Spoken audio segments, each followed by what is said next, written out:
And the days of New Jersey being the cheapest gas in the region, well, those are long gone. And now we could be paying a lot more than our neighbors in New York. News 12 New Jersey's Marcy Rubin is at the Montvale service station on the Parkway with more on why. Marcy.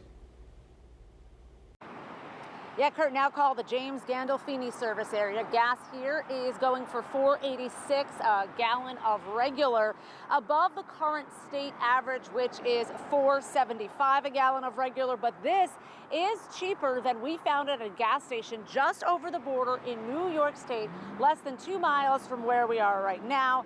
That is costing $4.89 a gallon, so a little more just over the border in New York State. Starting tomorrow, however, that is going to flip. And that is because tomorrow, on June 1st, New York State will officially suspend its gas tax through the end of the year. And that is expected to save drivers about 16 cents a gallon. Certainly will add up for those drivers in New York. The legislators in New York estimate it will add up to over $600 million in savings for their residents. That legislation, which lowers the state portion of taxes, also gives individual counties the ability to reduce their own local gas taxes, and many have or plan to do that. That includes Rockland County, which again is just about a mile or two up the road, up the Parkway from where we are right now. They've capped the local sales tax on gas at $2. What that means is that only the first $2 of gas going into your tank will be taxed at that county level. That program running through the end of February, saving drivers, at least in Rockland County, even more. Now, we reached out to Governor Murphy's office to see if there is any chance New Jersey might do the same, suspend our state gas tax.